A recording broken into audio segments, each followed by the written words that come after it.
아멘. 이 신약 성경을 보면 예수님이 말씀하시고 나서 예수님의 설교를 듣고 나서 사람들의 반응은 항상 상반되어 나타나고 있습니다. 진리의 말씀에 누군가는 예수를 믿고 생명을 얻습니다. 또 어떤 이들은 그를 죽이려는 그 완악함으로 나뉘어지는 이 모습 속에서 하나님의 은혜의 순간은 믿음을 결단하고 고백해야 할 시기가 그리 길지 않았음을 오늘 성경은 보여주고 있었죠. 예수님은 하나님께서 이 땅에 보내시는 하나님의 아들이었습니다. 그 말인즉 다시 돌아가시는 것 또한 당연하다는 것이죠. 하늘에서부터 이 땅에 오셨으니 다시 돌아갈 그곳이 계신 것이 예수님의 사역의 모습이었습니다. 이 땅에서 하나님께서 뜻하신 그 모든 일을 이루신 후 다시 돌아가는 것이 우리가 보는 예수님의 행적입니다. 오늘 본문도 그에 대하여 예수님은 일러주고 계시죠. 유대인들에게 모습을 드러내시고 말씀을 전하시기 시작하며 무리가 수군거리기 시작했습니다. 예수에 대하여 무리가 수군거리는 것이 바리새인들에게 들리인지라 대제사장들과 바리새인들이 그를 잡으려고 아랫사람들을 보내니 그들이 수군거리는 것은 그 모든 무리들이 예수님이 전하신 그 말씀에 동요하고 그를 믿는 자들이 생겨났고 그 예수가 진짜 그리스도가 아닌가라는 의구심이 생겨났기 때문입니다. 31절에서 무리 중에 많은 사람이 예수를 믿고 말하되 그리스도께서 오실지라도 그 행하실 표적이 이 사람이 행한 것보다 더 많으랴 하니 비록 표적에 따른 믿음이라 할지라도 예수님이 친히 그들 앞에 드러내시어서 진리를 전하신 까닭이 여기에 있던 것이죠.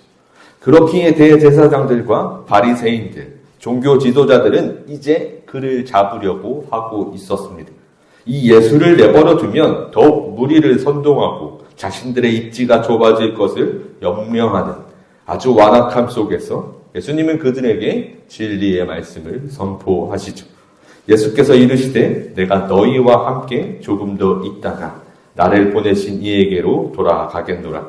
너희가 나를 찾아도 만나지 못할 터이요 나의 있는 곳에 오지도 못하리라 하시니 아직은 아니지만 아직은 너희와 함께 더 있겠지만 반드시 나를 보내신 이에게로 돌아가겠다고 말씀하시는 것이죠.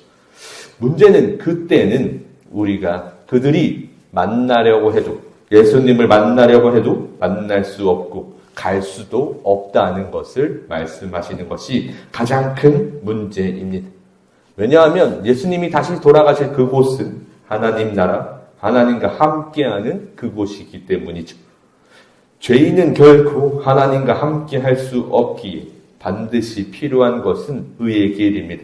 그리고 그곳은 우리 구주 예수 그리스도를 믿는 믿음으로 가능하죠. 그러나 지금 이들은 예수님의 표적을 보고도 예수님의 진리의 말씀을 듣고도 변화하지 않는 믿음을 고백하지 못하는 그 완악함, 하나님을 안다고 말하나 진정 모르는 그들의 믿음의 모습이 드러나고 있음이 예수님께서 그 말씀을 통하여 알려주고 계십니다. 지금 이 순간에게 주어지는 이들의 은혜는 하나님의 은혜인데 지금 이 모습조차 알지 못한 채 비아냥거리며 오늘 밤 본문은 끝이 나죠. 이에 유대인들이 서로 묻되 이 사람이 어디로 가기에 우리가 그를 만나지 못하리요? 헬라인 중에서 흩어져 사는 자들에게 가서 헬라인을 가르칠 터인가? 본문 속에서 헬라인 중에서 흩어져 사는 자들, 유대인이나 로마의 지배를 당해 바벨론에 무너져 등등의 이유로 흩어져 살고 있는 자신들의 민족을 이야기하는데 그 유대인들을 실제로 의미하고 있는데 지금 이들은 헬라인, 이방인이라고 말하고 있습니다. 한 민족이고 한 백성이나 그들은 이 이스라엘 땅에 살지 않는다고 해서 그들을 멸시하고 있는 모습의 표현으로 헬라인 중에 흩어져 사는 자들이라 표현하고 있죠. 그러니까 지금 그 예수님이 그 이방인들에게 흩어져 가서 그들을 가르치는 것으로 아주 이 예수님의 말씀을 낮추고 있는 모습입니다. 나를 찾아도 만나지 못할 터이요 나 있는 곳에 오지도 못하리라 한 말이 이 말이 무슨 말이냐 하니라. 이 이유는 예수님의 말씀은 오직 하나님의 나라, 하나님에 대한 말씀이기에 하나님을 알지 못하고 믿지 못한 채 육적인 시선으로 예수를 바라보고 있던 그들은 도무지 알 수도 볼 수도 없던 그 말씀이었던 것입니다. 그러나 오늘날 우리에게 지금 이 자리에서 하나님을 예배하는 우리에게는 전혀 다른 길이 펼쳐졌음을 오늘 본문은 알려주고 계시죠. 히브리서 10장 19절에서 그러므로 형제들아 우리가 예수의 피를 힘입어 성소에 들어갈 담력을 얻었나니. 아멘. 우리는 이제 예수 그리스도의 놀라운 은혜에 힘입어 그 은혜에 그 보혈의 은혜에 힘입어 그의 성소 하나님과 함께 할 수 있는 그 자리로 나아갈 능력을 얻었습니다. 그 은혜의 말씀에 이 진리의 말씀에 저와 여러분은 어떻게 반응하고 계십니까? 저들처럼 하나님의 말씀을 비아냥거리겠습니까? 실제로 우리가 말로 생각으로 그것을 비아냥거리진 않을 것이죠. 우리가 이 사실을 온전히 의지하지 못한 채 하나님께 나아가지 못하고 있다면 사실 그것은 우리의 신앙은 그 일을 이 말씀을 비아냥거리는 것과 똑같다는 것을 깨달아야 합니다. 두려움을 내려놓고 오직 하나님께 나아가길 소망합니다.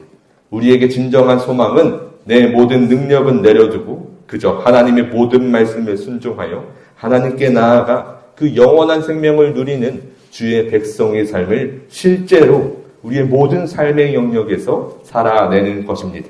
저들은 그 진리의 말씀에 도대체 이게 무슨 소리인가? 라고 말하며 자신들의 완악함으로 자신들의 의로 자신들의 귀를 닫았지만 지금 우리는 그 진리에 귀를 열고 듣고 마음으로 순종하며 입으로 시인하는 하나님을 찬양하는 우리의 입술의 고백을 외침으로 하나님께 나아가는 우리 모두가 되기를 간절히 소망합니다.